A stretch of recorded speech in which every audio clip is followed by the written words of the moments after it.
শুভ সকাল আমার প্রিয় বন্ধুরা, তোমরা সবাই কেমন আছো? আশা করি যে যেখানে আছো ভালো আছো, সুস্থ আছো। আমরা ভালো আছি। আজকে হচ্ছে রবিবার আর এখন বাজে 9টা 10। নতুন দিন, নতুন সকাল। তোমাদের সঙ্গে নতুন একটা ভিডিও শুরু করলাম বন্ধুরা। সকালবেলা আমি যে গাড়িতে বসেছি বোন সেই দেখো বিছানা গোছানো শুরু করে দিয়েছে। আজকে ভাবলাম বিছানায় কেউ থাকলে না বিছানা গোছাতে অনেকটাই অসুবিধা হয়। আর আজকে তোমাদের আমাদের জীবন সম্পর্কে একটা গুরুত্বপূর্ণ কথা বলবো। তো সারাদিন সঙ্গে থাকো, আশা করি আজকের ভিডিওটা তোমাদের ভালো লাগবে। তো যাই হোক, এই যে বোন দেখো সবকিছু এদিকে মানে বিছানার মানে বালিশ, তারপরে হচ্ছে যেগুলো থাকে আর কি, এই যে দেখতে পাচ্ছ দুটো গোল গোল, এটা হচ্ছে পায়ের কাছে দিই। আর বেড কভারটা রাখি, যেদিন ঠান্ডা ঠান্ডা পড়ে সেদিন গায়ে দেওয়া হয়, কিন্তু রোজ দিন গায়ে দেওয়া হয় না। তো সেই জন্যই আর কি রেখে দিই। কারণ ধরো রাত্রিবেলা হুট করে ঠান্ডা লাগলো, তখন আবার সেই উঠে গিয়ে নিয়ে আসার থেকে একটা মানে বিছানাতে থাকলে বেশ ভালো হয়। আর হালকা পাতলা বেড কভার গুলো না, এগুলো আমি বাড়ির ওপর থেকে নিয়েছিলাম। ওই যে ফেরি করে আসে, নিয়ে আসে যে তাদের কাছ থেকে, মানে সুতির না, একটু মানে চিনকিটিক টাইপের।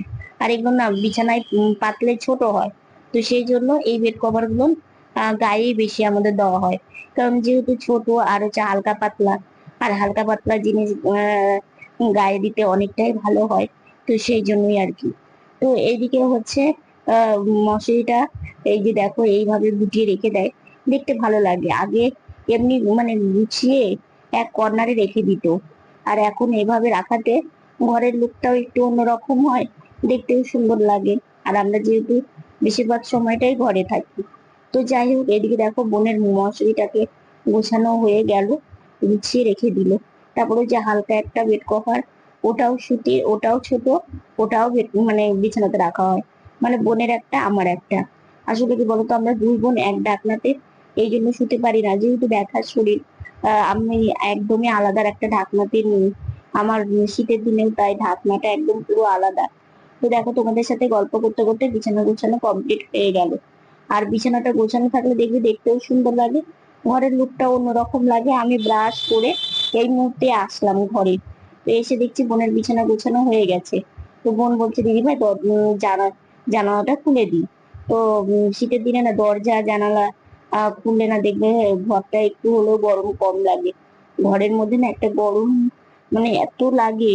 আর যখন এই জানালা দরজা খোলা হয় তখন একটা ঠান্ডা হাওয়া যখন ভেতরে আসে ভীষণ ভালো লাগে।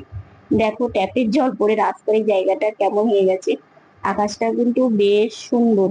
তো যাই হোক, এদিকে হচ্ছে মায়ের চা হয়ে গেছে, চা করে মাও ডাকছে, বাবা বাইরে এসে চা খেয়ে যাও। ঘরে খেতে পারতাম, মা বলছে ঘরে দিয়ে আসবো, বললাম না, বাইরে গিয়েই খেয়ে আসি।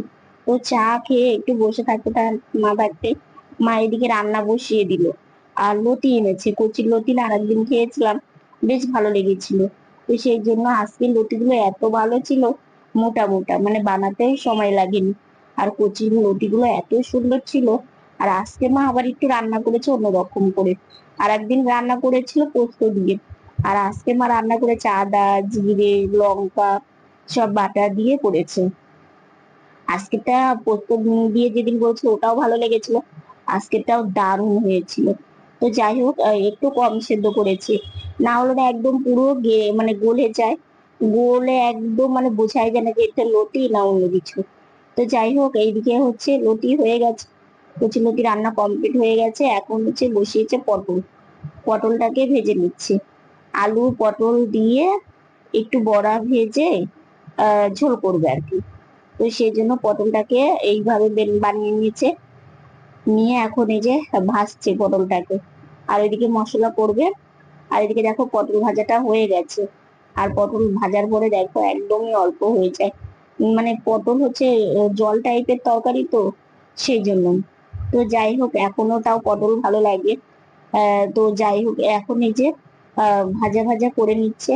তো আরেকটু ভাজছে, ভেজে তারপরে আলু আছে, আলু দিয়ে দেবে।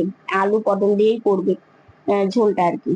তো দেখো আলুগুলো সেদ্ধ করে রেখে দিয়েছিল, আলুটাকে দিয়ে দিল। আর হচ্ছে ফোড়নে দিয়েছে জিরে, বুঝলে, জিরে দিয়েছে, দিয়ে তারপরে পটলটাকে ভেজে আলু দিয়ে দিল, দিয়ে রান্না বান্না এদিকে প্রায় কমপ্লিট হয়ে গেছে। আর কোনো আমি ভিডিও শুট করতে পারিনি, খাবার খাওয়া থেকে শুরু করে স্নানের পরে আর ভিডিও শুট করতে পারিনি। মন মানসিকতা হঠাৎ করে এতটা খারাপ লাগছিল কি বলবো তোমাদের, সেই জন্য আর কোনো ভিডিওই করিনি। তো যাই হোক, আছে কারণও আছে। তো এদিকে হচ্ছে বাইরে একটু বেরিয়েছি, বেরিয়ে রাস্তার এখানে এসে বসে আছি। লোকজন যাতায়াত করছিল, সেগুলো আমি বসে বসে দেখছিলাম। তো এইখানে থাকতে থাকতে না মামার সাথে দেখা হয়েছিল। ওই যে যেই মামা মানে গুরুদেব আর কি, ওনার সাথে দেখা হয়েছিল। মামা ভেবেছে আমি একাই এসেছি, তাই বললাম না না, আমি একা আসিনি, মায়ের সাথে এসেছি। তো দেখো আমি এখানে মুখটা ভার করে বসে আছি। কোনো কোনো দিন এরকম হয় যেন, তো মন মানসিকতা মানে। একটু লাইভে গিয়েছিলাম, এই মাত্রই লাইভ থেকে বেরোলাম। বেরিয়ে ভাবলাম যে একটু ক্যামেরাটা অন করে তোমাদের সাথে কথা বলি। আজকে সারাটা দিন সেরকম কোনো ভিডিও আমি করতে পারিনি। কোনো কোনো দিন মন মানসিকতা এত খারাপ থাকে যে ভিডিও করার যে ইচ্ছে সেটাই থাকে না। তো অনেকক্ষণ বসেছিলাম, বসে আর থাকতে পারছি না, এখন একটু বিছানাতে উঠি, পরে আবার তোমাদের সাথে কথা বলবো। আর বসে থেকে এসেছিলাম আর কি একটু লাইভে। রাত্রে খাওয়া দাওয়া কমপ্লিট করলাম। আর তোমাদের আজকে একটা কথা বলি, আমাদের জীবন নিয়ে চলতে পারি না, তবু থেমে নেই আমাদের দুই বোনের জীবন যুদ্ধ। এটা কেন প্রতিদিন সকাল হয় আর সারাটা দিন আমাদের মানে নিজের সাথে নিজেদের একটা যুদ্ধ। যেমন কি এই যে দেখো, গাড়িতে বসা ওঠা নিজে নিজে করতে পারি না। তোমরা তো মানে তোমাদেরকে তো এই কথাটা আমি অনেকবার বলেছি। আবার একটা কথা কি, ধরো খুব খিদে পেয়েছে, তখনও কিন্তু খাবারটা খেতে পারি না। হ্যাঁ, হয়তো যখন না থাকতে পারি না তখনই সেটা মুখে প্রকাশ করি।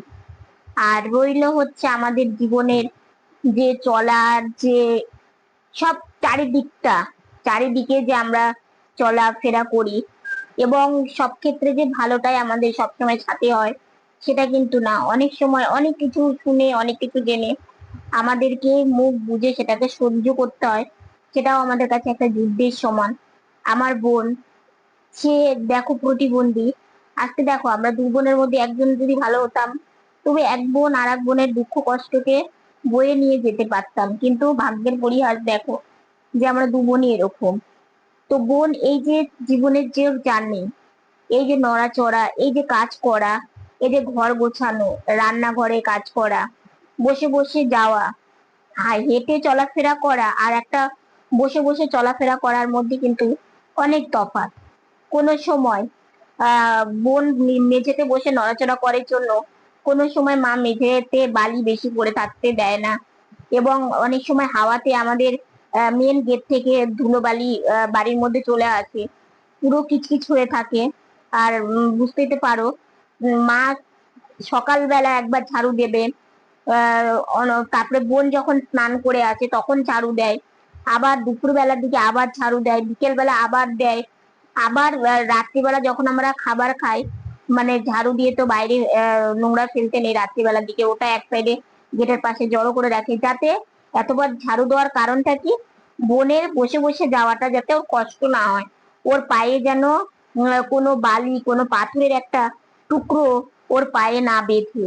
কারণ পায়ে কিংবা বসে বসে চলাফেরা করতে গিয়ে সেরকম যদি কিছু একটা পড়ে থাকে, তাহলে দেখবে মানে সেই আঘাতটা একদম সোজা বুকে এসে লাগবে। তো এবার বিষয়টা হচ্ছে কি, এটা একটা আমাদের যুদ্ধ। এই যে বিছানা থেকে উঠে বসে নামে, এটাও একটা কতটা কষ্ট।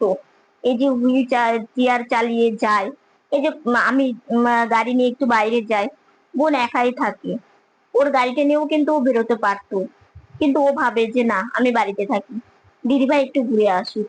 দিদিভাই তো কোথাও যেতে পারে না। অনেক সময় রাস্তায় গিয়ে চুপচাপ রাস্তার দিকে তাকিয়ে মানে তাকিয়েই থাকি, আর ভাবি যে আজকে যদি সুস্থ স্বাভাবিক হতাম, আজকে যদি মানে হাঁটা চলাফেরা করতে পারতাম, এখানে ওখানে যেতে পারতাম, এইখানে ওখানে ঘুরতে পারতাম, তাই না? প্রত্যেকটা মানুষেরই একটা কিন্তু স্বপ্ন থাকে, প্রত্যেকটা মানুষেরই কিন্তু জীবন যুদ্ধ আছে, এক একজনার এক এক রকম। আর আমাদের জীবন যুদ্ধটা একদমই অন্যরকম।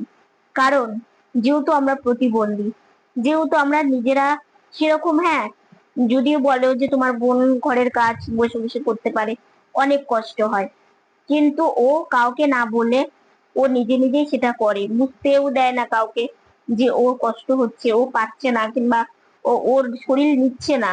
সেটা আমার ক্ষেত্রেও হয়।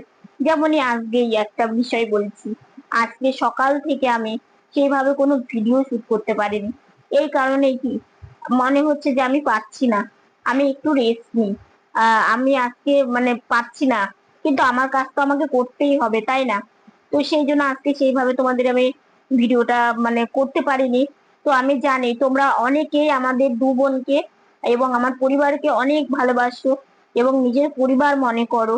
সেই জন্য তোমাদের কথা ভেবে আমি এই কাজটা আমি কন্টিনিউ করি, এবং তোমাদের ভালো ভালো সুন্দর সুন্দর কমেন্ট এবং তোমরা আমাদের পাশে আছো, এইটা ভেবেই আমার কাজের এনার্জিটা যখন কমে যায়, কিন্তু তোমাদের কথা যখন ভাবি তখন আবার সেই কাজের যে এনার্জিটা সেটা আবার ফিরে পাই। আসলে কি বলতো, কিছু কিছু ক্ষেত্রে হয় কি যে মানুষের মন মানসিকতা এবং মানুষের জ্ঞান এবং বিবেক অনেক সময় দেখবে কি একটু মানে সঠিক থাকতে থাকতে একটু ব্যাঠিক মানে ব্যাঠিক জায়গায় বলতে কি মানে অন্যরকম মনটা হয়ে যায়। কারণ মানুষের মন তো মানে সবকিছু হাত ধরা যায় পা ধরা যায়, কিন্তু মনকে ধরে রাখা কিন্তু অতটা সহজ নয়। কিন্তু আমাদের কি বলতো, আমাদের ইচ্ছে, আমাদের ভালো লাগা এবং আমাদের স্বপ্নগুলো আমরা সব সময় মানে কি বলবো জাগতে দিই না, আমরা সব সময় সেটাকে কন্ট্রোল করার চেষ্টা করি। যাই হোক, অনেক কথা তোমাদের সাথে শেয়ার করলাম। তো আজকের ভিডিওটা এতটুকুনি। ভিডিওটা ভালো লাগলে লাইক কমেন্ট শেয়ার করো। আমার ভিডিওটি যদি নতুন দেখে থাকো সাবস্ক্রাইব করে পাশে থাকা বেল বাটনটা অল করে দিও। তো বন্ধুরা, তোমরা ভালো থেকো, সুস্থ থেকো, সাবধানে থেকো। দেখা হচ্ছে নতুন একটা ভিডিওর সঙ্গে। আজকের মতো গুড নাইট।